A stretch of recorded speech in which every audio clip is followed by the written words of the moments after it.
Well, welcome back to the YAHOWAH blog. I'm your host, Craig Winn. We're about to commence part 3 of what will be a comprehensive series, could be upwards of 50 programs devoted to the Qatsyr-Harvest and an equal number allocated to Towrah. There's a lot to learn. There's a lot at stake. The timing is nigh. And so let's jump right back in. We were in the midst of considering what Yahweh, through his Torah teaching, had to say about the menu that should be prepared for Shabuah. It continues with, and one bull, each odd.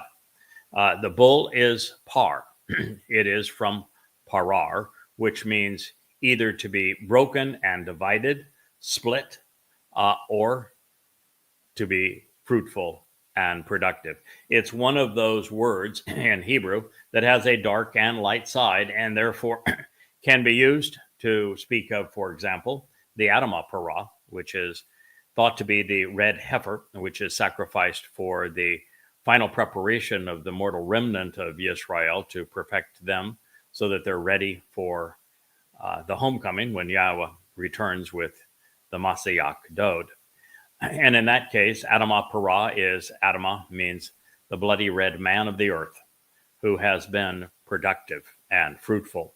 And in this case, par would be a bale of the bovine species, if you will, and it can signify either that which is divisive and split, and also that which is productive and fruitful. And the fact that it represents both makes it an ideal sacrifice, because we're eliminating that which is divisive and broken, if you will, because Israel has clearly broken the covenant with Yahweh. It's very clear what Yahweh thinks of "you're not my children" in Hosea. And the sacrifice, this item on the menu, if you will, of the par is representative of resolving that so that the children of Israel can be productive and fruitful again.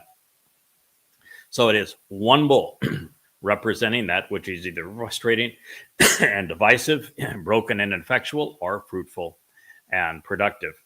That bull, of course, since it's a par, is a male.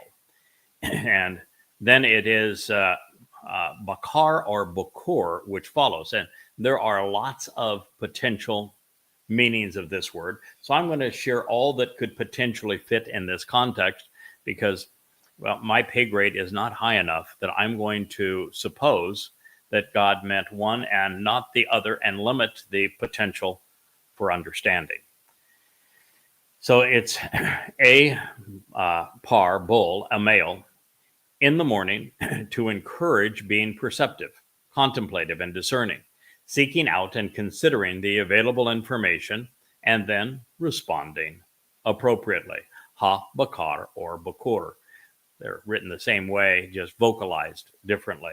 Looking to grow and to be fruitful as the sun rises, especially thoughtful in the dawn's early light. From bakar, to inquire about, consider, and reflect upon even a herd mentality. Now, the potential interest here is that the Adamah Parah of on Towrah, which is the second of these two harvests, in 2033, just 10 days before Yahweh's return, is going to be offered. It's Yada, so I'm the volunteer, but my body is going to be bludgeoned by Hasatan, the adversary, and his minions as the sun rises on the Shabat of Towrah, which is a September 24th in 2033. It is also demarcated by a full eclipse of the sun. So this will be quite the spectacle. It's going to be on the far southern end of the Temple Mount. Once Alaska Mosque is completely gone, the Dome of the Rock will also be gone. There'll be a replica of the Tent of the Witness there on the the Temple Mount while Elia and I are serving as witnesses to call Yisrael home. But as this spectacle takes place of my bludgeoning, my sacrifice on the southern end of the Temple Mount, it will be in the morning, and it will be to a full eclipse of the sun, and it will be a sign for everyone to consider. It is going to be a time to respond appropriately, to look to grow and be fruitful as the sun rises, especially thoughtful in the dawn's early light. So Yahweh loves to foreshadow one event with another. And in these two harvests, his final Zeroah, the third of three, again, his Bashar, his herald, is the one who is orchestrating these two harvests. And on this one, he is foreshadowing what is going to happen on the next. And then he says, in addition to that, there will be two rams representing the upright pillar and the doorway, one who leads the flock, the framework of a door, robust health and empowerment.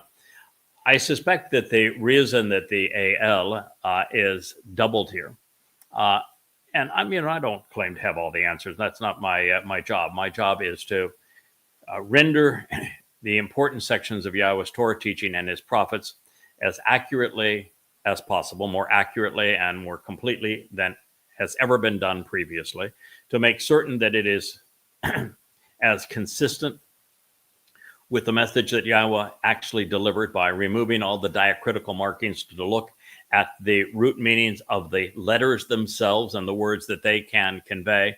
That's why we looked at both Bokor and Bakar and previously, because we have to strip them of the rabbinical diacritical markings because there's no justification for them in the original text, and then to look to see which passages were altered in the Masoretic text where there is an older witness with the Dead Sea Scrolls.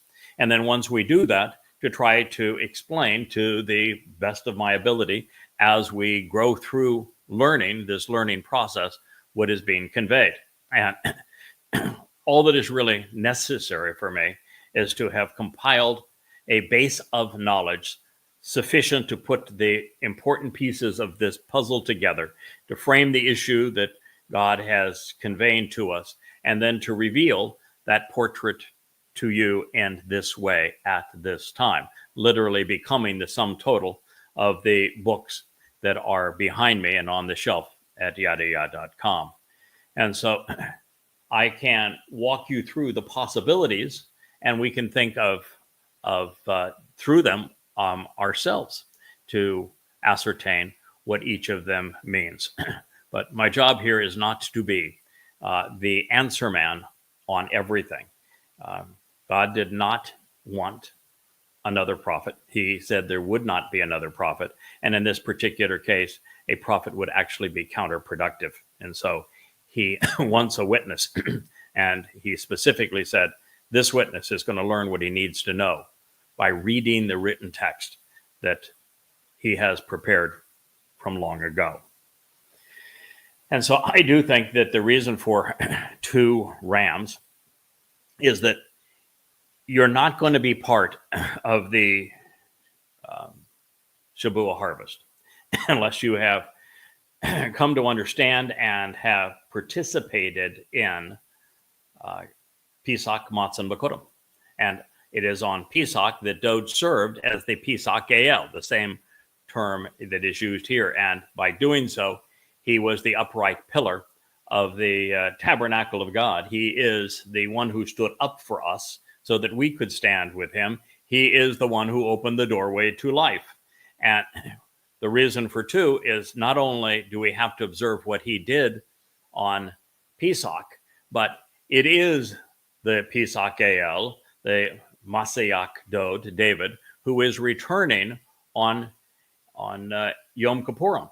And the purpose of this particular harvest of Shabuah is not to remove us from that event, but to make certain that we're there to celebrate that event. Now, that's something you've probably not considered, even if you've been in the covenant family for a long time. It isn't to take you away from the world so that you are now no longer part of the remaining three fulfillments of the remaining three Moed Mikre. It's to make certain that you are there for those things. Because God wants to have a marvelous homecoming. And one way to assure that is that if everyone who is part of his covenant family, who has stayed the course, who continues to contribute to part of that family, who is actively engaging and trying to help us accomplish this mission of reacquainting Yisrael with Yahweh's name and with the Masiach Dod and with the conditions of the covenant, as well as within the purpose, excuse me, of the Mikra and their timing. And so the best way to do that is to have an event where those who are most active in the covenant are removed from a time just prior to the time of Jacob's troubles, when death is going to become commonplace, particularly of those who are either affiliated with Yisrael, which we all must be, or is an advocate for Yisrael, as we all are, or we're not part of the covenant.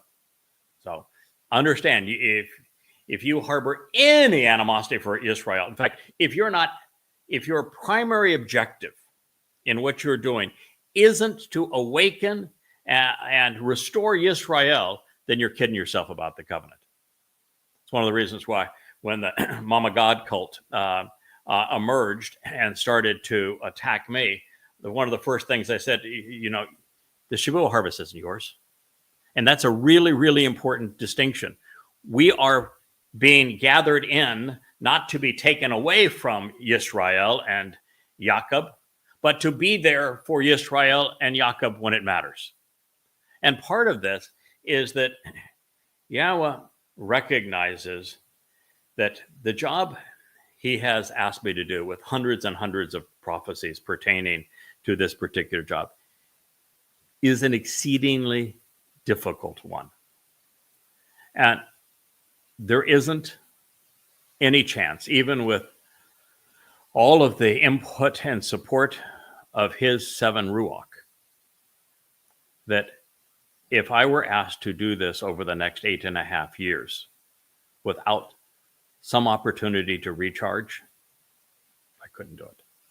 I mean, as you saw from the last program that I did in the evening prior, it's really all I can do. And the fact that I'm being attacked by people who formerly called themselves covenant, who learned everything they know about Yahweh from me, is also worrisome. This is difficult. And so unless Yahweh provides this opportunity for me to recharge with those members of the covenant family who have been so supportive now, then coming back with Elia, I'd be at such a disadvantage. I might as well be the monkey on a chain as he orchestrates things. That's not the way God works.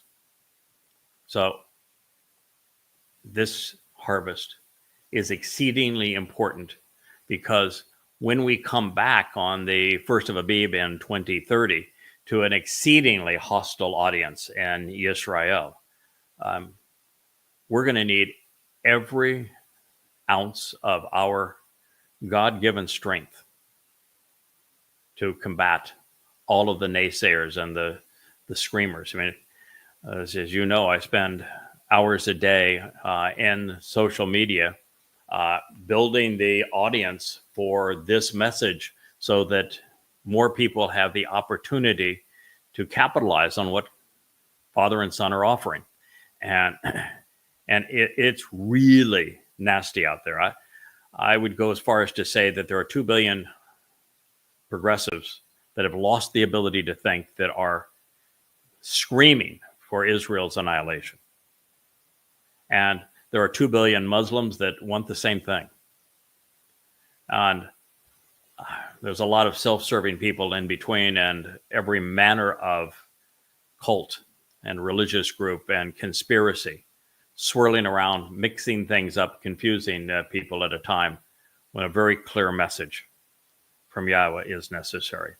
So the second ram in this case is Dod again, because he's returning on Yom Kippurim, and Shabuah is not only enabled by the sacrifice of the Pesach El, but it is to celebrate the return of the Pesach El and Dod as the Messiah. And so that happens to be my best understanding as to why we have the two. Now, there's also, the dark side of Par, and that Par bull could represent the Mitzrayim that is finally being taken out of God's people.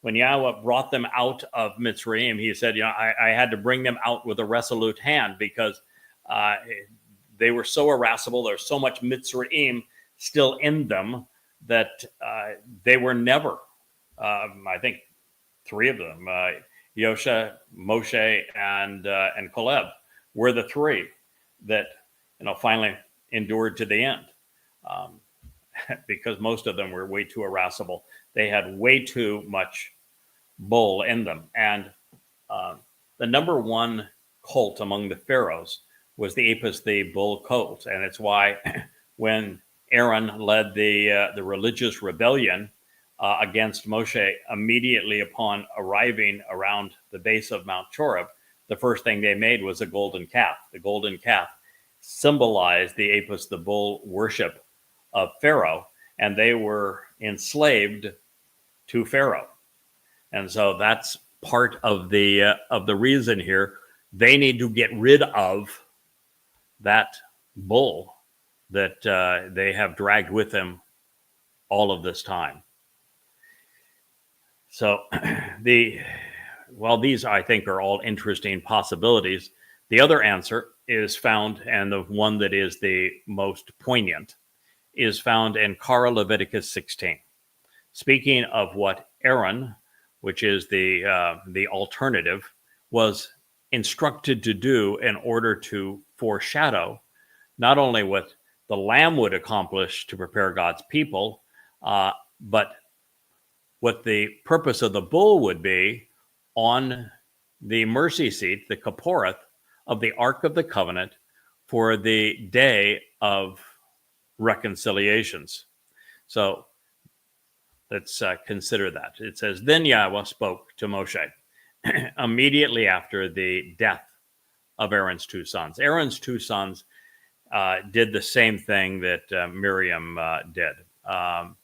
They tried to usurp authority, where they claim, everybody, when you're around somebody that has a profoundly close relationship with Yahweh, who has learned thousands of things about God and the relationship he's seeking to establish with us and his timeline and approach that have never been considered previously.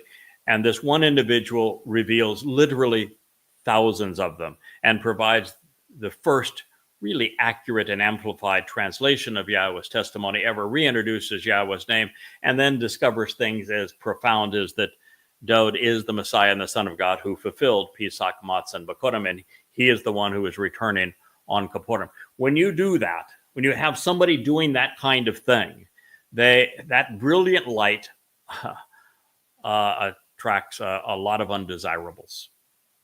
And it's filled with people who have these giant cavernous holes in their souls, who are looking for some way to fill that void in their lives.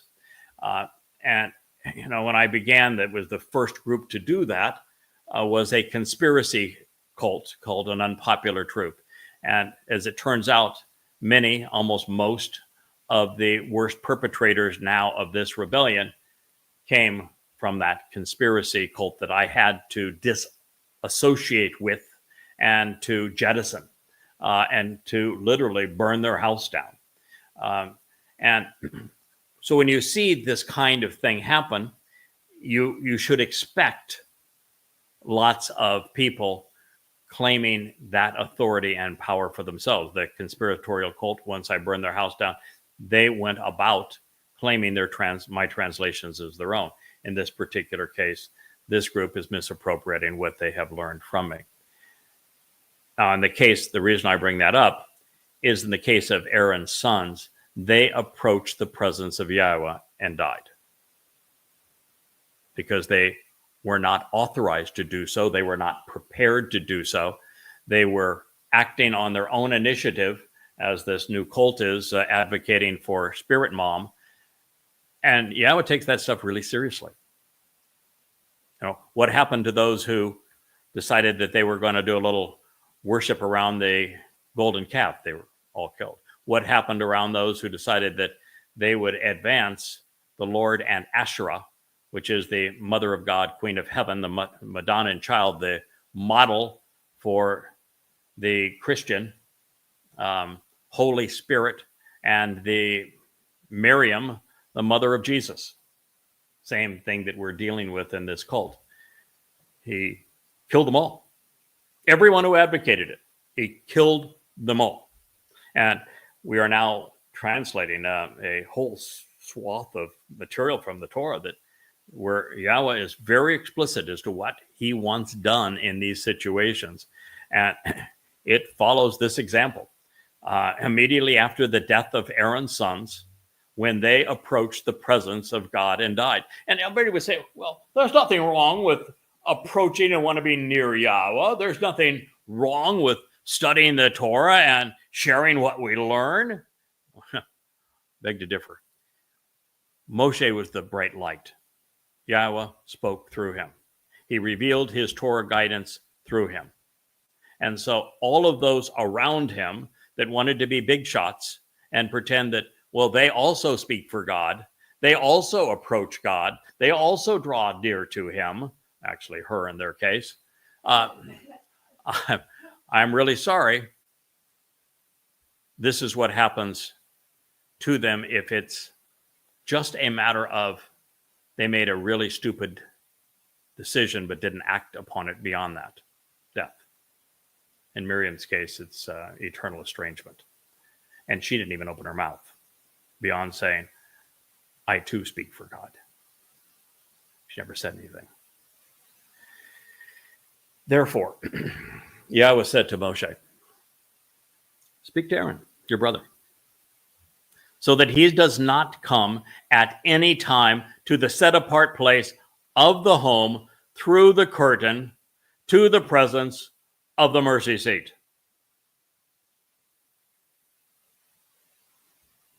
Tell him. Same thing will happen to him. God doesn't mess around on this stuff. In fact, he tells us, show no mercy. Do not pity them. Deal with them this harshly. This notion of, oh, God's so loving. Oh, Mother God, we are so grateful for your love and your acceptance. No. That's not the real God. That's the religious God. I'm sorry. He is not all accepting. There is a mercy seat of the Ark of the Covenant. And Aaron and his sons were precluded from approaching it unless it was authorized by Yahowah and done in a specific way to teach us, not for them, but to teach us about what was going to occur and how Yom Kippurim is going to play out in year 6000 Yah 2033 when David performs in this role. So you got to be really careful that you don't just pluck something out of obscurity and say, oh, that's my agenda right there. You got to be really careful with this stuff. There was a period of time, too, really, where Yahowah's approach to those who were claiming either his message for themselves or were twisting it in any shape or form was just cut and dry.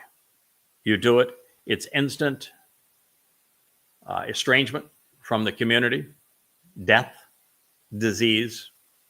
You're told to shout out a warning about them. They're unclean.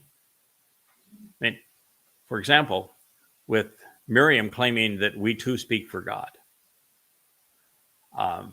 She was struck with leprosy. And then there is and far worse than that, God said, even if her father spit in her face, I would still be this blunt and this raw with her. She is diseased.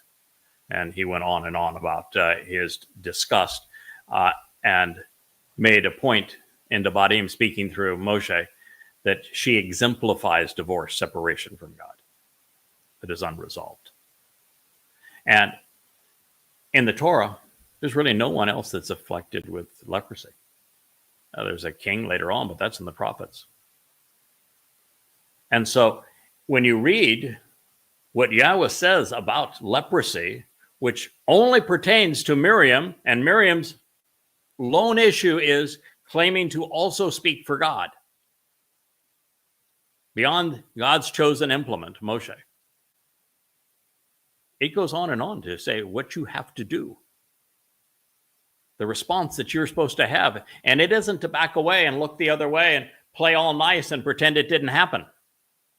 It isn't to ignore it. To burn the damn house down. And God's going to deal with their souls. And it isn't a pretty picture. It's appropriate. So, make it really clear. Tell him he does not come at any time to the set apart place of the home, can't be with God, through the curtain into the presence of the Kaporth, the mercy seat, which provides the benefit of the relationship upon the Ark of the Covenant. That way he will not die. Only if he doesn't do it will he not die. Indeed, I will appear visible within a cloud above the mercy seat. In this, Aaron will come to the set-apart place with a bull, a par, from the bakar, from the herd, representing that which is broken and frustrating, and that which can be productive and fruitful. For having been wrong, for having missed the way, and a lamb. Therefore, if you are in opposition to God's chosen implement, in this case, Moshe, today's case, it would be Yada. There is only one way for you to approach God again, and that is by the sacrifice of the bull and the lamb. And since the bull represents the lamb, and since it's the bull that you're pissing off and trying to degrade, guess what? You aren't going to get this accommodation. You need to be thinking about what you're doing. To yourselves, I don't care. To others, I do care. For being wrong and for missing the way. So we have to be prepared. God's children have to be prepared to exist in the presence of Yahweh. That is the whole purpose of Pesach, Matzah, and Bakurim, preparing us to be part of the Shabuah harvest. But again, you can't participate in Pesach, Matzah, and Bakurim unless your prime objective gets out of your own way and it focuses on restoring the relationship between Yahweh and Yisrael, so that you're making this journey through life with Yisrael, which of course they're not doing. And so you can't be part of it. But Shabuah is a direct result of what the Lamb accomplished and what Dod did to take our guilt and deposit it in Sheol, and then to fulfill Bakurim, firstborn children. That is how we are prepared to participate. But even then, there will be a harvest, Shabuah, and a gleaning, the evening of Towrah in 2033, the September 23rd, a Friday evening. But those who are left behind, that very tiny gleaning that between Elia and myself that we have awakened in the last 3.5 years before Yahweh's return with Dode, they will be harvested so that they also will be there coming from above as part of this wonderful homecoming, because the Shabuah harvest did souls, and then these Towrah harvest souls are all going to create this arena of light, if you will, this cathedral of light. I shouldn't use the term cathedral, but this grand spectacle, an amphitheater of light around the central players, Yahweh and his son Dode, as this all transpires. But the majority of the remnant of Israel is not going to make that harvest. They're still going to be in Jerusalem. And now it's now or never. And they are the adulterous woman.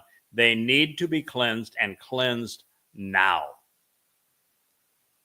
with just 10 days left before Yahweh's return. And that is why the bull, as the Adam of Parah, the bloody red mat of the earth, who is a fruitful and productive bull, offers his life as the second of the two people that Yahweh has asked to make this kind of sacrifice to fulfill the Moed Mikre. So we have been prepared and will be prepared to enter the presence of Yahweh under these very specific conditions. And there are no shortcuts. There's no claiming them as your own. You can't be, this is our harvest, and we're going to be singing praises to Spirit Mom as we go our merry way, because no. Your motivation has to be with Israel, or you're not going to be there at all. So even today, the Ark of the Covenant no longer has Yahweh's presence on it. It will return to it. But it sits in what I think is Jeremiah's grotto. I have every reason to think that it was discovered underneath the place where Dode offered his Bashar body, his life on Pesach, and that it will be taken out and shown to the world either sometime during that last 3.5 years or at the point of Dode's return, because he is going to anoint the mercy seat of the Ark of the Covenant, and therefore it has to be available. It has to exist. And that is the most likely place for it. And if somewhere were to say, I really want to go there and check that out, I want to get a permit to dig and find it. First, you'd probably be precluded, but if you actually succeeded, you would endure the same fate as Aaron's sons.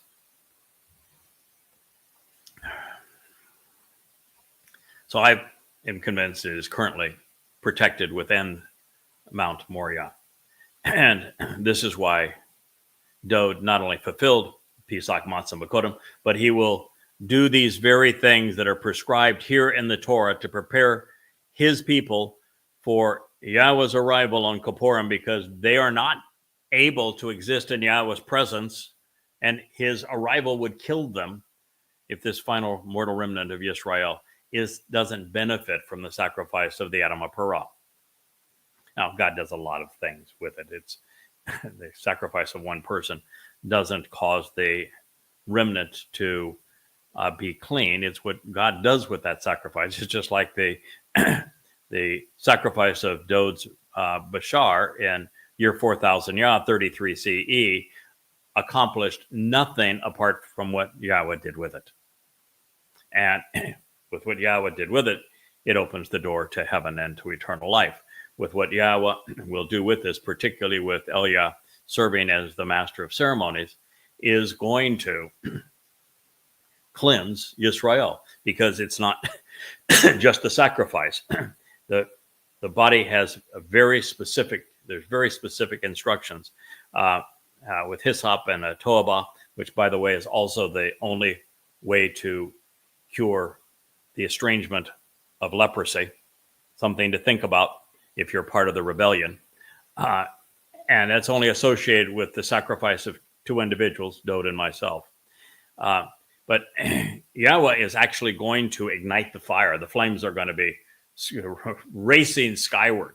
And he is going to unleash torrents of water from underneath the Temple Mount. They're going to rush over mixed with that ash and with the singeing flames. And it's going to purify the remnant of God's people. Well, it washes away and incinerates those who have come to harm them. So there's a lot going on. And I want to tell you, if you're part of one of the two harvests prior to it, you're going to want to be in this theater of light watching these events. I mean, the very moment my Bashar is sacrificed, my soul will be released. I'm going to be there with you, watching it myself. So Yahweh refers to what we prone to call a temple as to be a home for his Shem name. He also views it as a place for his covenant family to live. As the beneficiaries of the covenant and the Mikre, we're invited inside to enjoy our Father's company. And sometime between this very moment, with the flames and the water, cleansing waters and the great spectacle and the oratory of Eliah reprising his role against the religious and political establishment of Israel, with the Asherah, mother god, and Baal, Lord worship, all the way back then, 2 millennia, 888 years prior to this particular date, and that's not by coincidence. What we're going to see here, that's 40 Yobel, 888 years, that's all not by coincidence, is that sometime around this period, since the Temple Mount has been purified and cleansed of all of the Islamic scars, that replica of the tent of the witness, of the restoring testimony, where Eliana will be hanging out probably with additional members of the covenant family during this period, it's going to be replaced, yes, by a new home for Yahweh's name and for his family, comprised of light, because that is the best structure for a family comprised of energy, of light, to reside. And that is going to be a spectacle all in its own.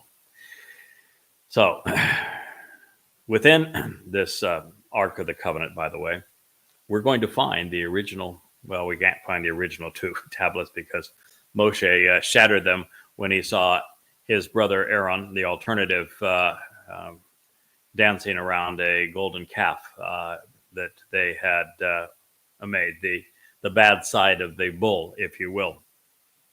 And he broke the first ones, but the second ones are just as good as the first ones. I don't know if Yahweh made any edits or improvements on it, other than he might have added the fathers corrupt their children to the third and fourth generation on it. But nonetheless, my guess is it was identical to the second set. They're going to be inside of the Ark of the Covenant.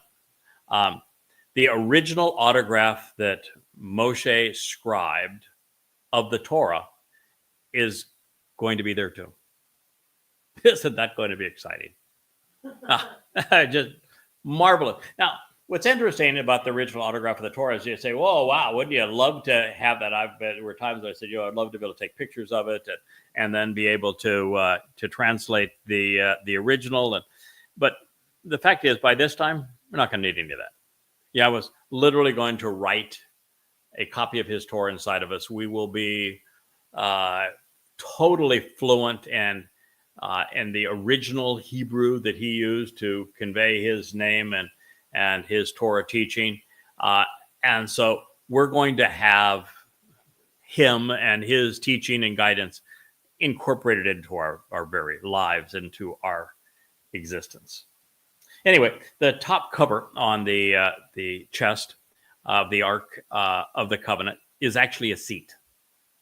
The two sets of cherub wings, go along the backside, if you will, coming out this way, and then there's two wings going this way. So it's kind of sort of like armrests on the side and a backrest, and in the back. It's going to be a very comfortable place to sit. I guess everything's comfortable if you're comprised of light, but nonetheless, it'll be a beautiful place. It happens to be will also serve, I think, as Dod's glorious seat of honor. I think it's going to be big enough that he will encourage us to sit alongside. So I think it's going to be this marvelous place to actually bask in the moment, if you will. So this whole thing is symbolic of the covenant, with the Kapporeth serving as the means to fulfill. This mercy seat is the means to fulfill Kapporim. Kapporeth and Kapporim are on the same basis, meaning to reconcile. It is where Yisrael, the individuals who engage and endure with God, will enjoy that very benefit. Now, knowing that Yahweh told us that Aaron had been wrong with the golden calf, a idolatrous bull, and his insurrection against Moshe with his sister, we don't have to worry about Yahweh telling us that he had been wrong there, because Aaron goes, "Oh boy, I was stupid. Oh, I don't do that, please. I was wrong. I won't do that again." I mean, he blathered every confession you could probably admit. I mean, so he just immediately came clean and said, "Okay, that was really stupid. I won't do that ever again." So Yahweh wanted to come up with a remedy that would underscore his, I wrote here some time ago, distaste for rebellion, for religion and rebellion. That's sort of funny under the circumstance, because it isn't distaste. He's appalled by it. And he is angry to the point of not just rebuking those who've done so, but pulverizing them, incinerating them, bludgeoning them, striking them, showing no pity for them. Reason this is so serious is that there have been very few authenticated voices of Yahweh that he specifically said, "This is my guy. I'm speaking through him. You need to listen." And there have been billions who have played the role of, well, God speaks through me too, who have created religious gods and goddesses. And so with so few authorized and actually speaking for him, and billions playing the other role and eating around the edges and adding confusion to the mix, God is a lot more than irked. He is exceedingly angry. In fact, one of our programs, I got a little worked up, and I was showing my righteous indignation, if you will, which is a pleasant term for I was really pissed off. I stopped and said, maybe I should apologize for being this angry, but no. You think that I'm angry? Wait till you get a load of Yahweh's response. I'm a pacifist in this stuff by compared to him. Well, not too much of a pacifist.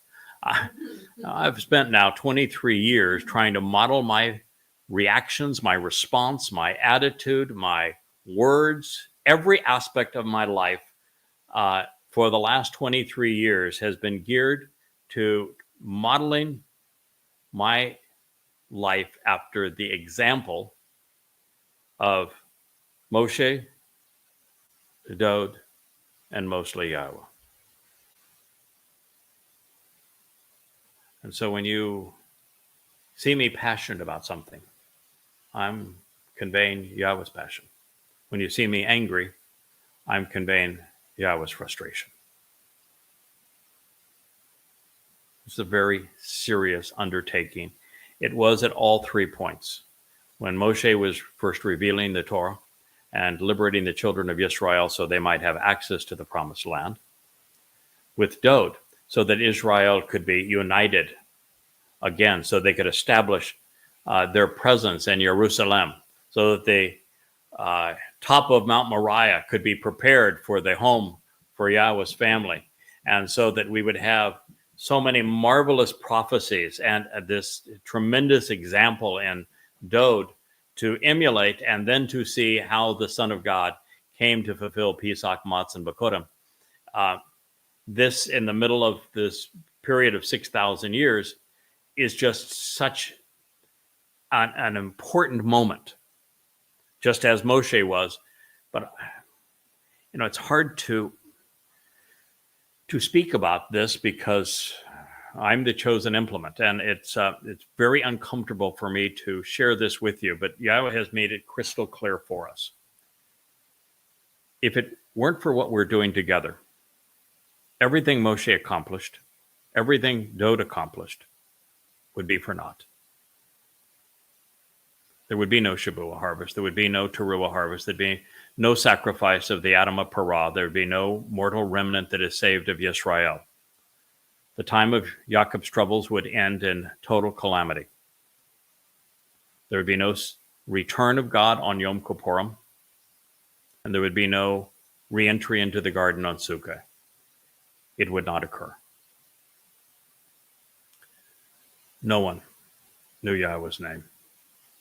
No one understood what Dod had achieved. No one understood the timeline. No one had been there prepared for it.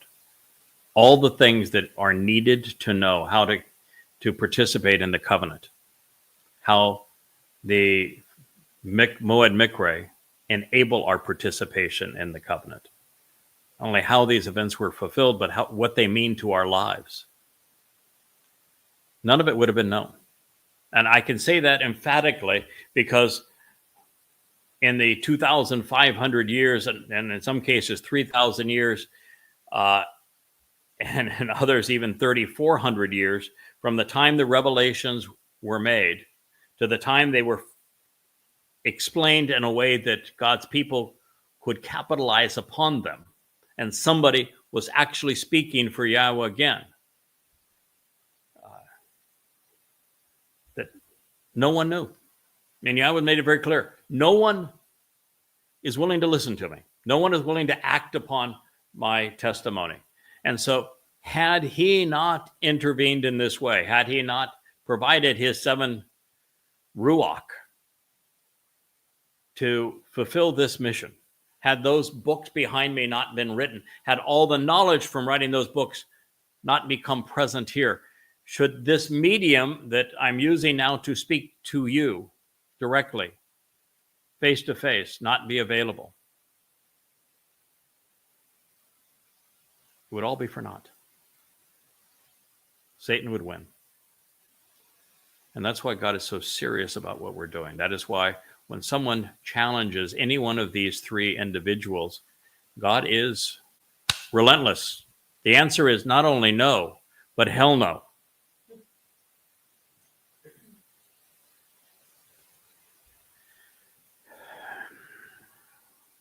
A Ba Pa Par Ben Bakar, representing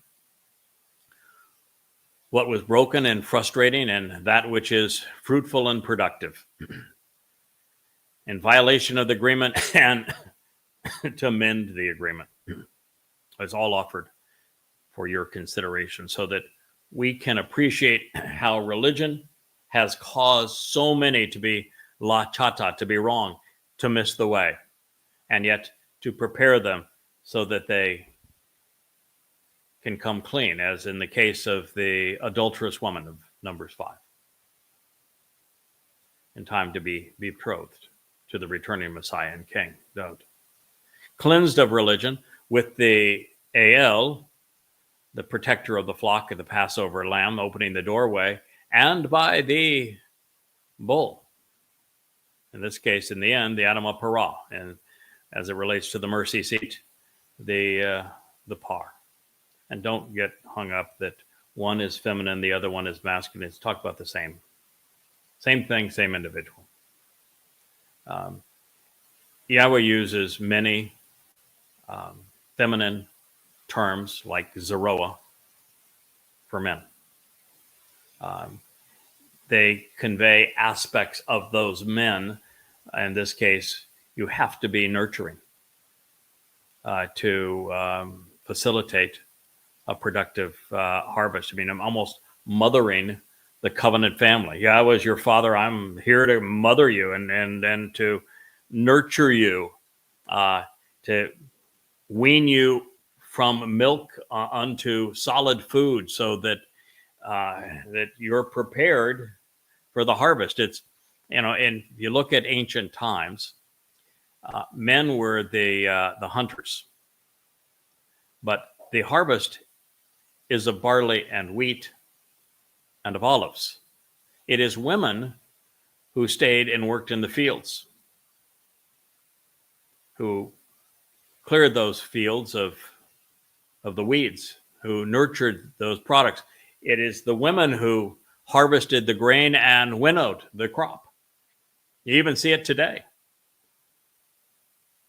And so the Zeroah, who would be the one cultivating this harvest, is going to have those feminine characteristics to prevail.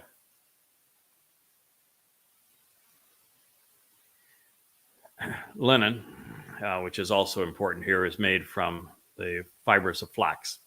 The flower which blooms a bright blue to usher in the timing of Pesach, Matzah, and Purim.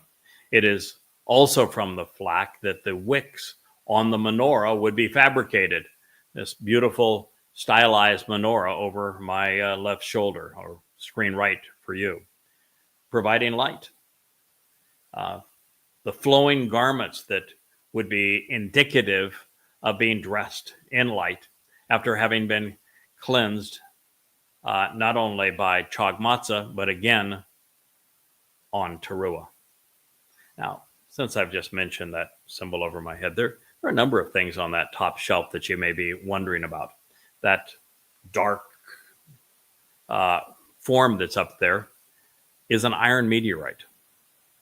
And I have it there because I know that at one time that meteorite made an enormously bright streak across the sky.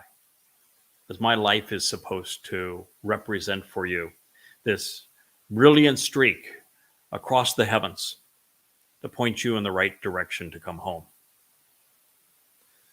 Sitting before that meteorite is one of my treasured possessions. A little piece like this of white limestone. It comes from the bluff behind which my Messiah and King was tortured by the Romans on Golgotha. One of my very favorite things. The man there is not Atlas. He's not holding the world on his shoulders. No, he's doing this. He's pushing the world away. For us to be part of Yahweh's covenant family, to do this job, we must push the world away. We stand apart from it. And it is this that Yahweh wants to see from us. That coral there is a sign of early life and the beauty of the seas that surround me, and of the restorative nature and the life-giving nature of water, and that blue nature of it being the ultimate solvent, the very water that Yahweh was going to use to cascade off of the Temple Mount to cleanse his people. And the last thing there is another treasure. It's my wife's piece of art, and it represents not only the three great epochs between Eden and Abraham, between Abraham and Dode, and between Dode and myself, as we strive to bring God's family back home. So anyway, that's what's there. In case anyone was wondering why it was there, that those are the symbols of those things. I've invited you into my home just as you've invited me into your home. I thought you might want to know. Now, it was Zechariah that we came to realize that Dode would be fulfilling Aaron's role, although I can tell you most assuredly that Dode is a very significant upgrade from the alternative. And this is where we came to appreciate that after the high priest was cleansed and dressed, he would need the headband. And that particular passage in Zechariah, it's interesting because it says that this Yahusha, which is the closest word in the Hebrew prophets to the name that they picked, the Christian community picked for their Iusus. And it says, he's just filthy. He's disgusting. He's completely unqualified for this job. There's a lot of people that said, see, there's a reference to Jesus right there in the prophets. You can't tell us he's not named. Okay, I'll give you that one. You take it and run with it. It says he's disgusting, totally unqualified, which is why Dode needs to perform in that role. And it says of him, he should wear a covering of linen, which is set apart. The linen undergarments should be on his body, along with the linen sash, which he shall tie and wear, in addition to a linen headband. He should wrap these set-apart garments around himself, and he should bathe his body in the waters and then put the clothing on.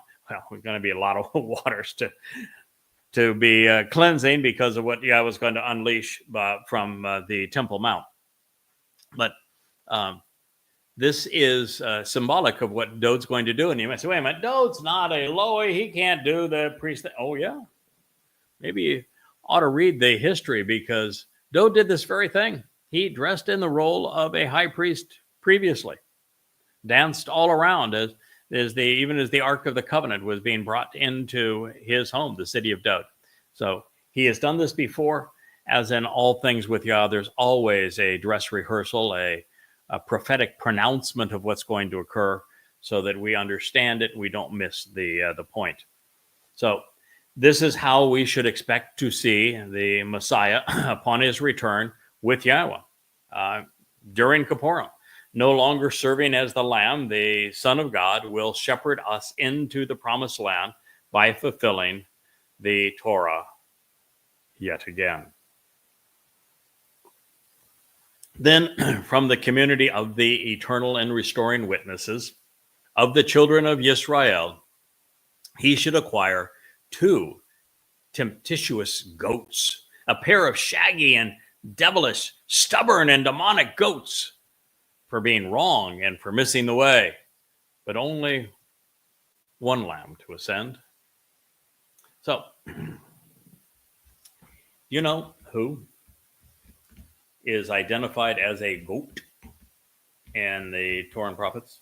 Actually, it'd be in the prophets because he was back there in the Torah days. But in the prophetic discourse, the man who is known for wearing goat fur, hide, hair, whatever it is that goats have. Who was that?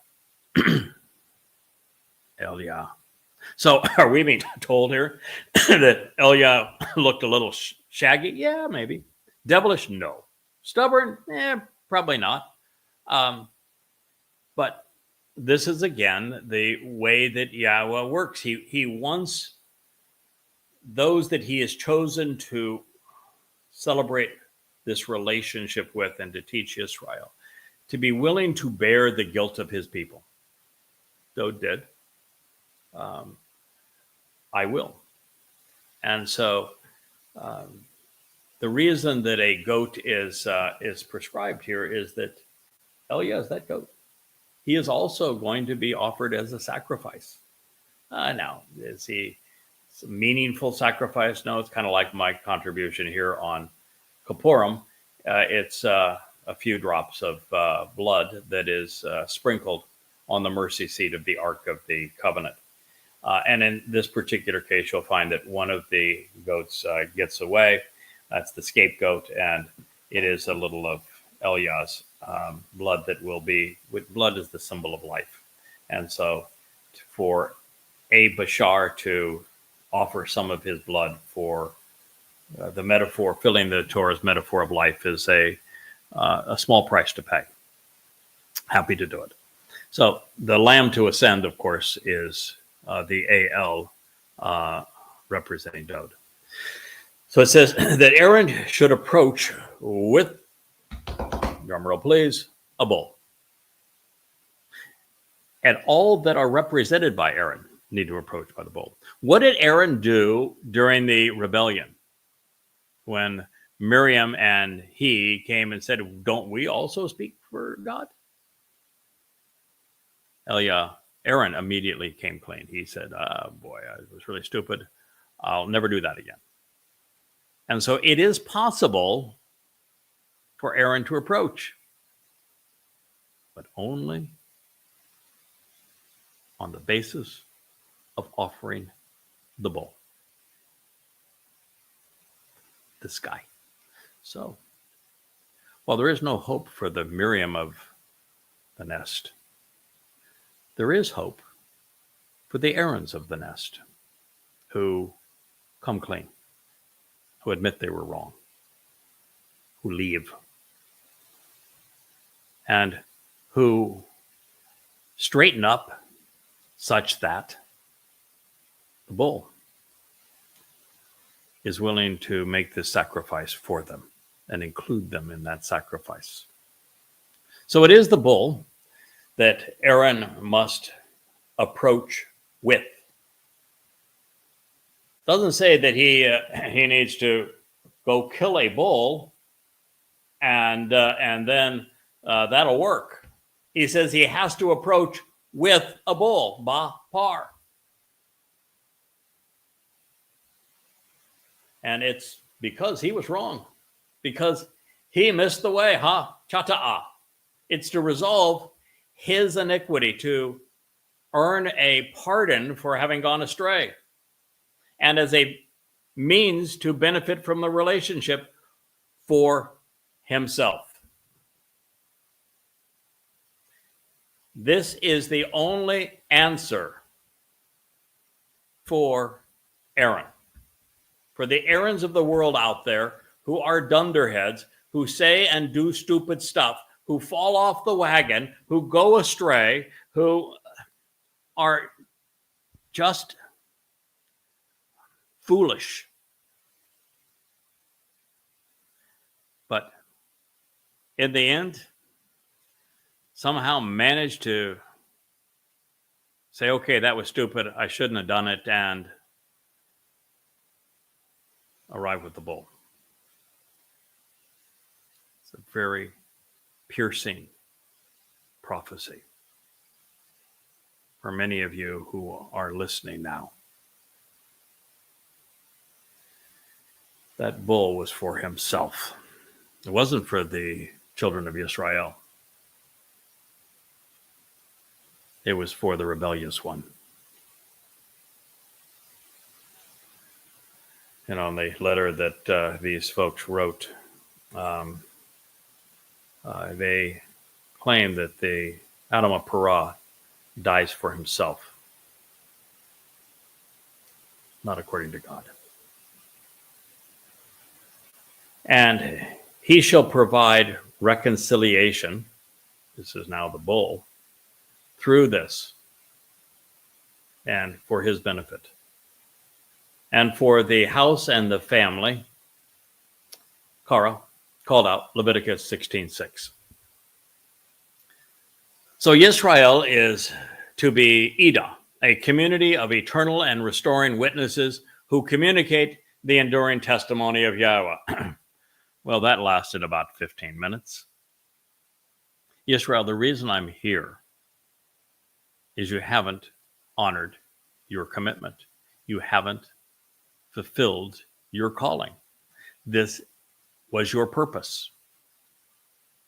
You need to reclaim it. And you can only reclaim it by coming to acknowledge Yahweh's name, choosing to engage in his covenant, by attending his Moed Mikre, as they were laid out and designed, and you need to come with the bowl.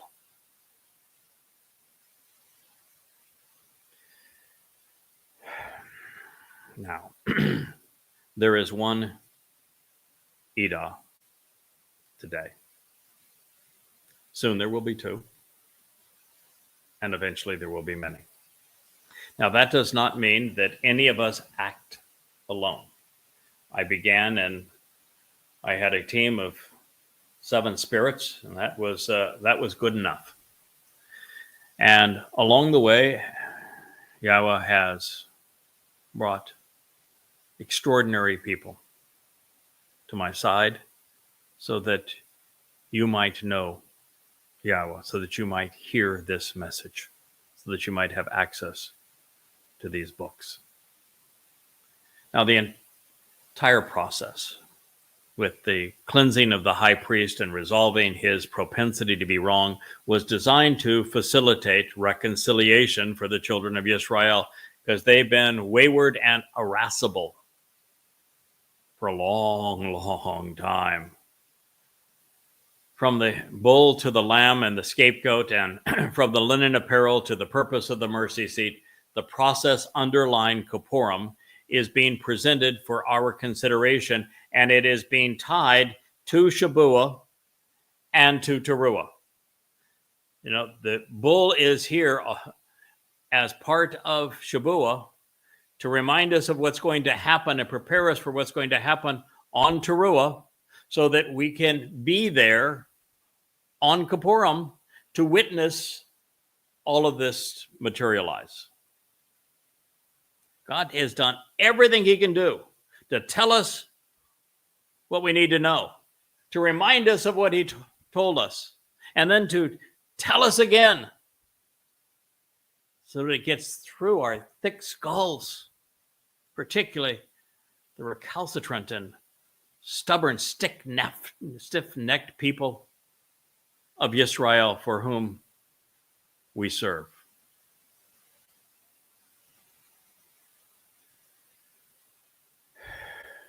This is all part of what Yahweh explained through Zechariah. It is where we discovered that Dod will fulfill this prophecy. Further, by coming to appreciate the bulls and the goats' purpose during Kippurim, pursuant to the mercy seat, the Kipporeth of the covenant, we are properly positioned to understand why the bull became part of the menu during Shabuah, why the bull returns for Towrah, and why the bull makes one more appearance at Yom Kippurim. The bull is part of the process from this point on. The bull is reflecting the sun's light. The bull is the king's herald. The bull is now Yahweh's voice. And he is the Adamah Parah, the man of the earth, who God is making exceedingly fruitful and productive. This is the conclusion of this, the third portion of the Yahowah blog devoted to Shabuah, the Qatsyr-Harvest.